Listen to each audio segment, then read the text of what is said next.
Hi everyone, we are from Group 6. Would like to tell you about quick-short algorithm. But before we are continue to explain about what is quick-short algorithm, we would like to introduce ourselves. My name is Putu Nita Nathalia, and in this time, I will explain this material with my friends Ananda Adi and Restu Cahyana. So let's get started. Okay, the first we will talk about what is quicksort. Quicksort is a sorting calculation based on the separate and overcome calculation that picks an component as a rotate and segment the given cluster around the peak rotate by placing the turn is a rectified position within the sorted cluster. Okay, that is what is quicksort. That I already tell. Okay, next. Okay, this is about quicksort pseudocode. As we know, quicksort is a sorting algorithm, right? And this is the pseudocode of the algorithm. This pseudocode is uh, talk about to sort some array that the value is not short, or we can say um random words, random arrays. The first array is 5, 3, 4, and then so on. And in this algorithm is want to sort the array start from 1, 2, 3, 4, 5, and so on. Okay, next. As we know, pseudocode is a code that is not a code but can be implemented in any programming language. The example is that we use Python. Uh, this is the code of the Python programming language that implement the pseudocode before. As we know, as we look in here, is the array is 3 1 4 1 5 9 2 6 5 3 5, and then this algorithm will sort the array become 1 1 2 3 5 6 9 and so on.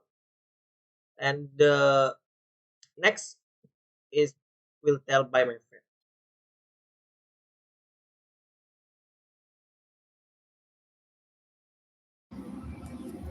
Okay, thank you for the time. Here I will explain for the case. The first one we have the base case. Where here the formula we can see from the screen. The base case refers to the optional situation where the algorithm demonstrates its best performance. Next we have the case normal. The formula here in the normal case is using the quicksort algorithm. There is no guarantee that its partition step will produce perfectly balanced partition. Next, we have the worst case. The formula is here. The worst case scenario for the quicksort algorithm occurs when at each step of partitioning, the resulting segments are consistently highly imbalanced. Next, we have auxiliary space. On the off chance that we don't consider recursive stack space. Next, we have the algorithm efficiency analysis. The first one, we have the time complexity. The time complexity quicksort has an average time complexity of 0 and log n, where n is a number of elements in the array to be sorted.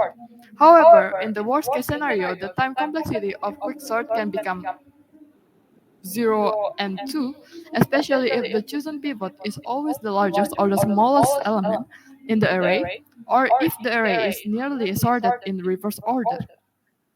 Next, we have space complexity. The quicksort has a space complexity of 0 log n for recursive, which means the additional memory required to execute the algorithm tends to be low, especially for larger data set. Next, we have base case, worst case, and average case performance. The best case scenario for the quicksort occurs when every chosen pivot divides the array into two equals and balanced part of the each partition set. Next, we have the worst case, where the worst case scenario of a quicksort occurs when the chosen pivot is always the largest or smallest element in the array, or if the array is nearly sorted in reverse order.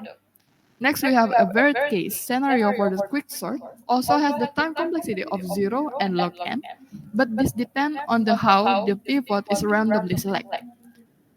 The last, we have the constant analysis, where quicksort has relatively low overhead, especially because it uses recursive and minimum additional memory. This mark um, make the quicksort suitable for a problem with relative large input sizes. Next, there will be the diagram like example for the quicksort algorithm that will explain by my friend. Okay, thank you so much, Nanda, for the time. Now I would like to tell you about visualization result of the quicksort algorithm. And as you can see on the screen, we have an array with the value is 7, 2, 3, and so on. In quicksort algorithm, we must know we must know the pivot or first step to range the data in the array. We must choosing the pivot first. In this example, we choose 5 as a pivot. Then, after we are choosing pivot, we go to the next step to compare the value of the data in the array with the pivot. And if the data is larger than the pivot value, the data in the array must be moved to the right side of the pivot, especially when the data is a lower value of the pivot. After we have compared the data and the pivot and the value is lower than the pivot, so we move the data to the left side. And this is the example. In the quicksort algorithm, this algorithm will check our array step by step and compare the data in the array with the pivot that we chooses.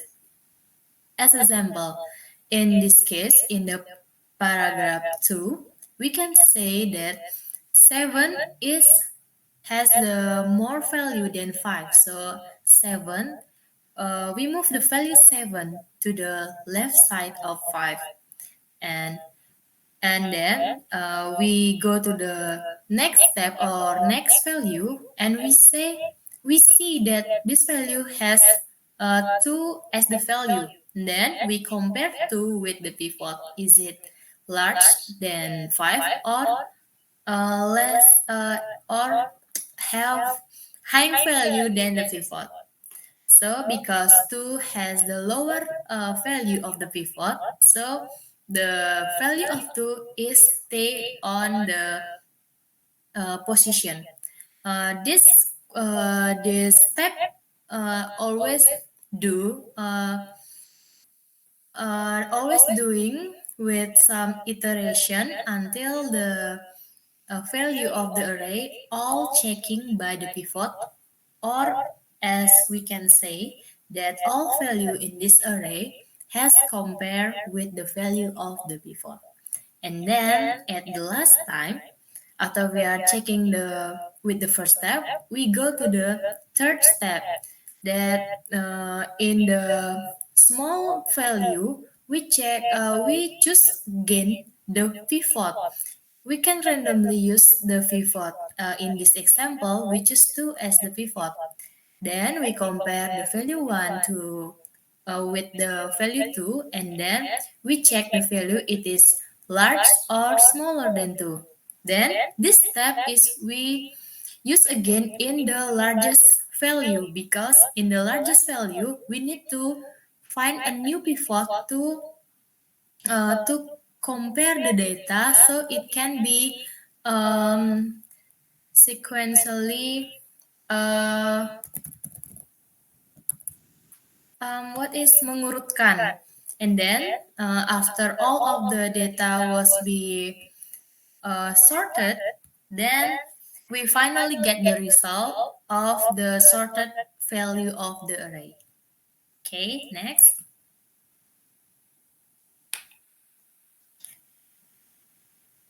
Okay, that's all for our presentation. We would like to say thank you for your attention, and we end this presentation with goodbye.